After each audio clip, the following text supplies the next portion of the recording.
Okay everyone, Ethan Word here from Word Tech Reviews, and I have a really special unboxing coming for you today. It is the Asus Z97 Mark S Sabertooth. So it's part of their Tough series, you know, the ultimate force is what Tough stands for in case you didn't know. And it's a limited edition white one that they showed off at, I believe it was Computex in 2014, and everybody loved it so much that they decided to go ahead and make it. But before I do that, I just wanted to let you guys know that we have a full video review of the Intel 4790K coming soon, including overclocking and benchmarks and all that. So be prepared for that one and make sure to subscribe. So now we'll roll the intro.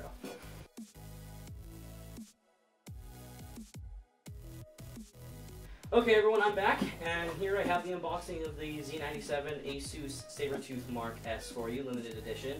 It is limited edition in the sense that they are actually marking each one with the exact number that it came off of the production line with. So this one here is the 4112th. So they've made quite a bit because it's been selling really well, but I'm guessing they're not going to go above 9,000-ish of these. So like I said, it's an unboxing, not a review. A full review video is going to be coming later, so make sure to stay subscribed for that. This is, I've already unboxed this once, so I kind of know what's in there, and I'll go ahead and just, we'll get this started. So, first off, pull off the bottom and it opens up just like you have any other ordinary motherboard box, but the inside's laid out a little bit more interesting than a lot of other boxes I've seen.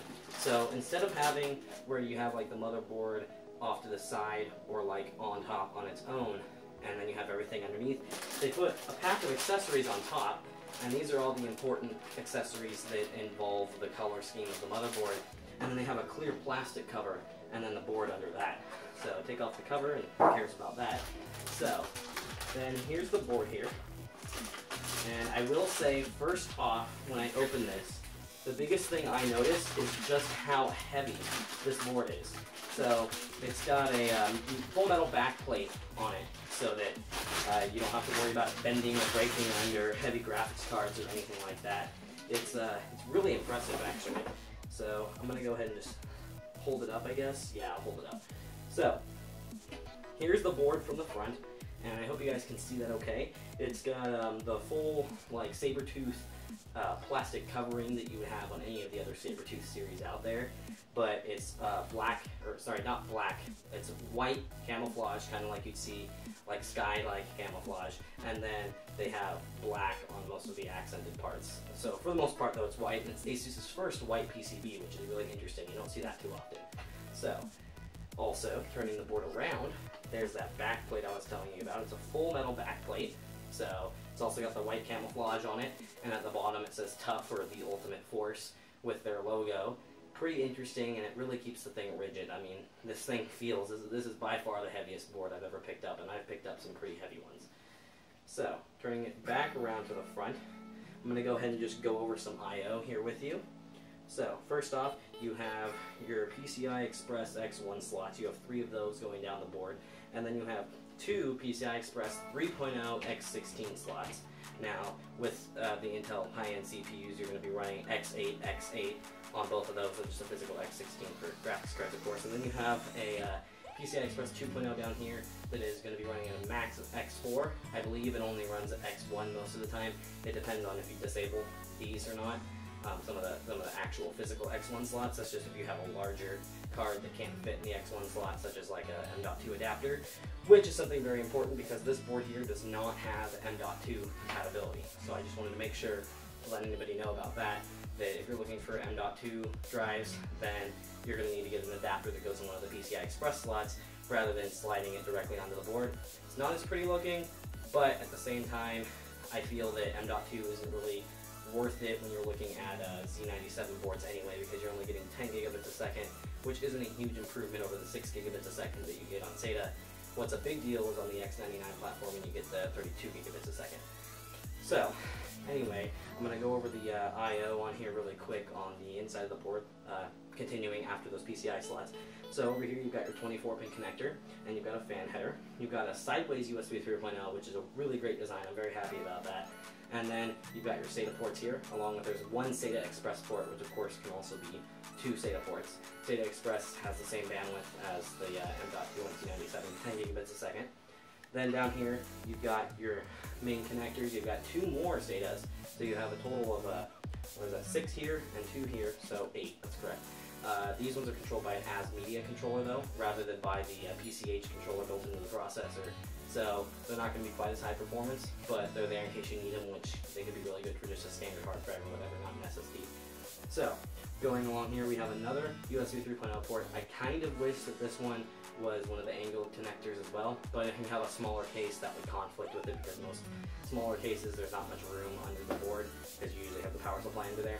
Obviously, at the N2 Primo over here, it won't be a problem. So anyway, we've got 2 more fan headers down here. We've got, I think that's the HD audio there, I'm not completely sure. That's the Thunderbolt port, I believe. So anyway, like I said, I've only unboxed this once and I haven't looked over everything in most detail, so there might be a couple little things like that I missed. And then we've got more USB 2.0 on here. So yes, that is correct. In case you didn't realize, there are 2 USB 3.0 headers on here, meaning you can have a total of 4 USB 3.0 connected to the board directly without any hub usage, which is really convenient. Most cases only have 2, but if you get like a 5¼ inch bay adapter that has a 3.0 on it, you could connect that as well. And then you have 2 USB 2.0. I don't really feel that's enough, but NZXT makes something that solves that problem, but that's for another video someday. So anyway, I'm going to go ahead and turn it to the side so you can look at the rear I/O here, and then we'll go over some of the more special features of the board. So the rear I/O here, you've got your standard audio jacks. So you've got your 6 audio jacks, but one of them is going to be the optical. And the audio on this board is actually really high end. It does have the PCB separation layer, which you can probably see on the back right along there. It's a PCB separation area. But it is not EMI shielded on there, but that's not really going to be a big problem anyway. They have depop circuits and stuff like that in here to help out. So when we do the full review of this, I'm going to be testing it with my Beyerdynamic DT770 Pro 250 ohms. So we'll see how it holds up against those compared to the Supreme Effects, which is what we're currently using. So we've got 2 LAN ports, which may sound a little odd, and I don't entirely know what you use that for, but it's good to have them on there. You might as well have extra, and it could come in handy for a number of situations. You guys can just Google that if you're really interested in what they can be used for, because the list goes on for a really long time. So you've got 4 USB 3.0 on the back, as well as 4 USB 2.0, which are all lined up along here. And then you've got your display port and your HDMI output, and then you've got your BIOS button here, which can be used for, I believe, their Easy Flash technology or whatever it is, where you just put the BIOS on a flash drive, you plug it in, you hold that button, and it will update for you automatically. So that is the main I/O on here. And in case you guys didn't already know, because I did say it was Z97, but it's the LGA 1150 socket, so it's for Haswell and Haswell refresh processors. But I did want to go over a few more of the special features that make this board a little more special. Oh, almost forgot. You've got your 8-pin CPU connector up there, and then you've got 3 fan headers right here. And then you've got one of the small fan headers, which is for the included 2 small fans. They're both, I believe it's an 80 and a 60 millimeter. One goes down inside here, so that's why you saw that blink gap for the I/O back there. And then one goes right here on the board. And what it's able to do is it actually funnels air through the board.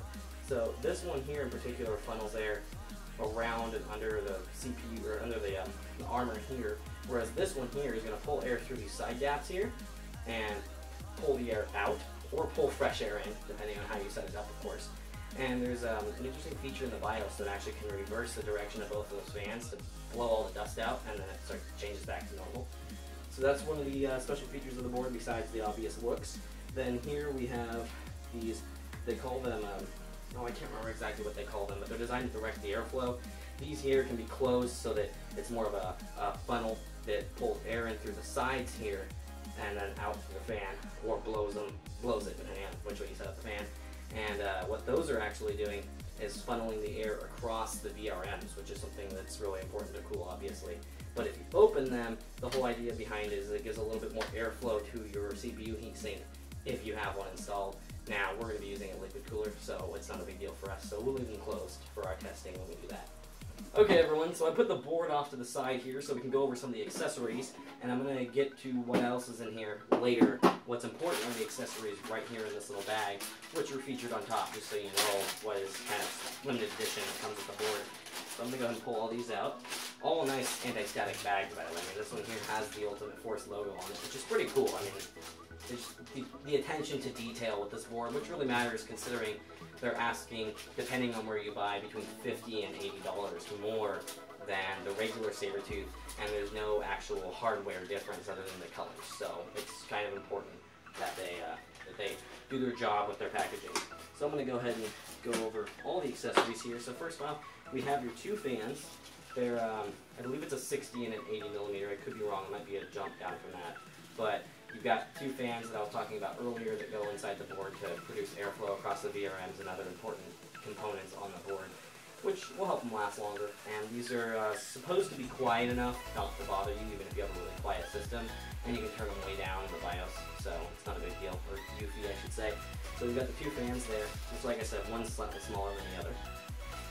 Now, we've got something, this is one of my personal favorites actually. Okay, I'm back, and I have a knife this time, so I can actually open the packaging like we're supposed to. Okay, so, in here, this is one of my favorite things that they included with the board. These three right here.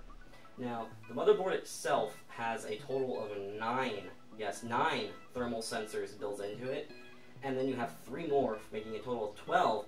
The other 3 can be extended with thermal probes. Now, a lot of boards have thermal probe compatibility, but it's very rare that you see that they actually include the thermal probes for you. A lot of times they don't, at least that's what I've encountered. So it's really nice for them to include these wonderful thermal probes, and they're long enough that you can put them, you know, by your hard drives or something like that, measure the temperatures and use the thermal radar software so that you can basically sense everything in the system. But anyway, trying to make this a little bit quicker, I'm going to go ahead and set those down right on top of their bag. There we go. So, going over this one here. This right here is a little filter. Again, attention to detail, trying to keep dust out. This is a little filter for one of the fans on the board itself to keep the fan from getting dust and everything like that and blowing around dust. So it's just a little tiny filter that it comes with, but it's nice to have them include something like that. And then this here is going to be all of your dust covers. I'm not actually going to open these up right now because they're going to fall over the place. But you have a couple screws here, and then you have your I/O dust covers, which are for like your SATA, your USB, and whatnot. So anything you're not using can be completely free of dust, and improving longevity and overall just better for the board and a smarter idea.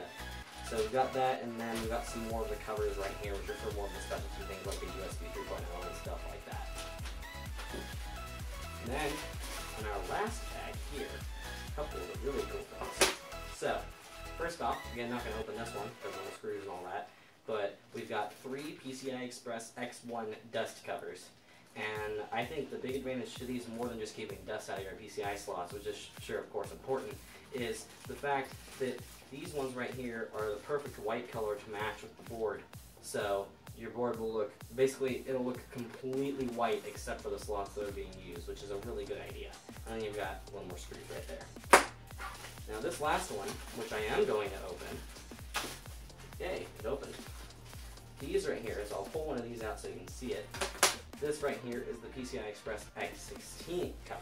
Now they actually included 3 of these, so they include everything that you could need, even if you weren't using any of your PCI slots, which I don't know really why you do that, but they include it just in case for some reason you're using the iGPU, which wouldn't make sense if you're spending $300 on a motherboard. But anyway, it's a good idea for them to include them all, especially if you lose one, you have extras, so that's great.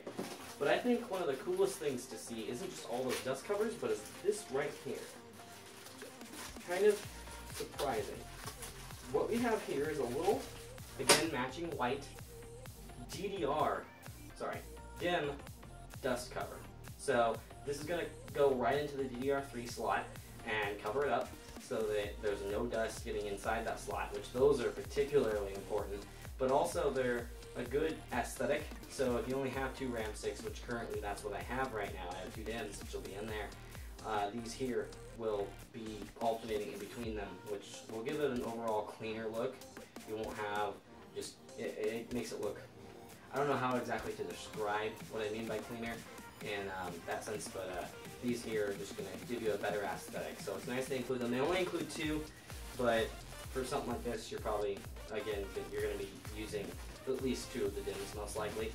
So there we go. And then we have the inside of the box. So, interesting design. The boards on top, but this was actually a really deep board cover because the board's large, so they had to have a deep piece of cardboard for it. The box is actually big. So first thing you notice when you open it up are these 2 stickers. Tough inside, and then stay cool, be tough. 2 stickers, they're white stickers, and they're pretty cool. Not that you want to put them on your build, but maybe on your car or something. They're actually pretty cool designs, so I like that they added these. These are cool. So, got those. We've got the disc that no one cares about. Probably shouldn't throw that on the board though, huh? And then this thing is actually kind of interesting. The certificate of reliability that they include with the Sabertooth boards, I think they include it with all of their Sabertooth boards. And here it just says that this particular board, not your exact one, but the board series, they have tested multiples of them against thermal shock, moisture resistance, vibration, temperature, stuff like that. So it's pretty interesting. I like that they included this. It's not quite as good as some of the limited edition stuff that I believe we've seen from like EVGA that actually have like a written signature on them and stuff. But I mean, for a limited edition board, they should at least include something like this. And I like it. And it's a thick piece of cardboard. It's nice. So, got all your manuals that no one really cares about, but there is one thing I wanted to note about this manual. This big, thick manual here is not a multi-language manual. This is all English. It's got every possible detail you could ever need about the board in there, which I've always been happy with Asus about. They don't leave anything out. So if you have any questions and you don't have internet access at the time, it's all right in there. To match the white board, we have the I/O plate that is in white as well, which of course they better make it in white, but pretty cool. And it's one of the cushion I/O plates rather than just the little metal prongs that stick out that never hit where they're supposed to hit. And then that dust filter actually goes right in there. So it allows to filter dust coming in, so air is supposed to go in that way, but you could reverse them if you wanted. So it's a really nice I/O plate though, one of the nicest ones I've seen actually. Got 4 SATA cables. A lot of boards only include 2, so 4 is very nice, and they're black and white as well, which is cool. They included these same ones with like a lot of their ROG boards, so it's something they make a lot of, but I think the black and white SATA cables are really good looking. You got your Q-Connects, which if you don't know what these are, they allow you to plug in your pin headers to one of these and then plug this directly onto the pin header. That way you're not like fumbling around and trying to figure out where they go. They're kind of, I mean, they can be kind of ugly, but at least they made them black this time instead of the, like, maybe tan on some of the other ones or something like that. I can't remember the color off the top of my head, but they made these ones look good, so I'm happy about that. And there's one for USB as well, if for some reason you have multiple USB connections going into there, but I doubt you would have that. And last, and I guess kind of least, I shouldn't say not least, is SLI cable, or SLI bridge, which, I mean, obviously you're not doing more than 2-way SLI on here. It is certified for quad SLI, meaning you can have 2 dual GPU cards on it, but you're not going to fit more than 2 cards on here because it's only got 2 PCI Express 3.0 slots. It's got Asus branding on it, but it's just generic. It's not a nice one or anything, so I mean, I would have liked to see a rigid white one. That would have been a really nice touch, Asus. I don't understand why you guys did that, because everything else is white in it. If you buy this board, your plan is to do something involving white, so you should really please just make the PCI Express connector the same color as the board. I don't understand. I don't get why they do this, but then they have some of their ROG boards come with rigid dark black ones. But then this really on a limited edition Sabertooth. So everyone, I don't know if you guys heard any of that knocking there. Sorry for the jump cut. But anyway, so everyone, this is Ethan Ward from Word Tech Reviews, and this concludes my overview and unboxing of the Asus Sabertooth Mark S. I really hope that you guys enjoyed it, and I want your feedback to be in the comment section. We'll try to reply to every single comment we get, so please leave your feedback and subscribe if you're interested. And also, I just wanted to note that it doesn't seem like there's a lot of people that reviewed this board on YouTube, so I'm glad that we were able to do it and that we got one. So anyway, thank you for watching the video, and have a great day.